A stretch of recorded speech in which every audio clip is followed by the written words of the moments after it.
그룹인 BI의 마약 의혹을 덮으려고 했다는 논란과 관련해서 유착 의혹까지 나오고 있습니다. 양현석 대표의 모든 직책에서 물러나겠다고 했습니다.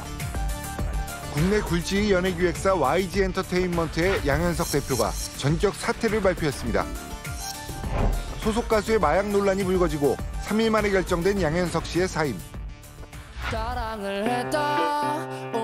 사건의 발단은 그룹 아이콘의 리더 BI가 지난 2016년 마약을 했다는 의혹이었습니다. 벌써 4초밖에 안 남았다고? 왼쪽 뺨을 맞았을 때 오른쪽 뺨도 내줘야 한쪽 뺨 맞은 게 TV에 나온다. 남다른 예능감으로 시청자들에게 눈도장을 찍었던 BI는 소속 그룹 아이콘의 대표곡들을 대부분 직접 작사 작곡한 실력파 아이돌로 유명했습니다. 그런데 그가 지난 2016년 마약을 했다는 의혹이 제기된 건데요. 당시 BI가 지인과 나눈 SNS 대화 내용이 보도를 통해 공개됐고 그 내용은 충격적이었습니다. BI는 지인에게 코카인보다 100배 강한 환각물질로 알려진 LSD를 구할 수 있는지를 묻는가 하면 구체적으로 가격을 흥정하기도 했습니다. 중독성이 강하다며 만류하는 지인에게 자신은 천재가 되고 싶다는 말로 대답한 BI. 노래 많이 들어주세요. 그러니까 여러분이 많이 들어주셨으면 좋겠어서 만든 노래이기 때문에. 평소 음원 성적에 대한 심적 부담을 여러 차례 표했던 BI.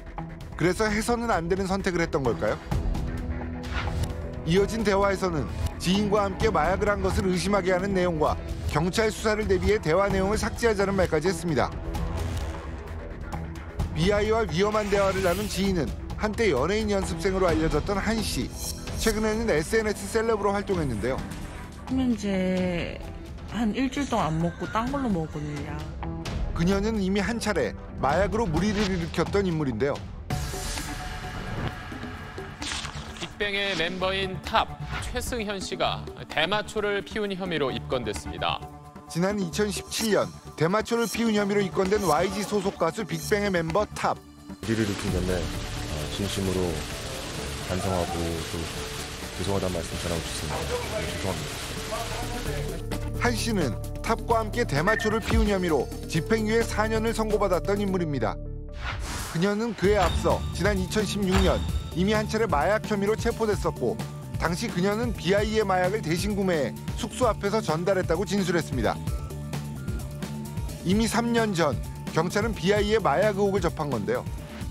마리아나처럼 이렇게 또 애매하게. 잠깐 발음 잘해야 될 것 같아. 마리와나야. 특히 우리는 조심해야 돼.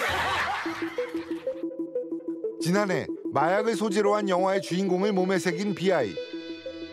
마약 의혹을 받고 있는 그의 몸에 새겨진 문신은 그저 우연의 일치였을까요?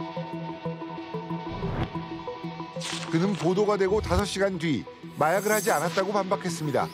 다만 호기심을 가진 것은 사실이라며 팀을 탈퇴하겠다고 했는데요.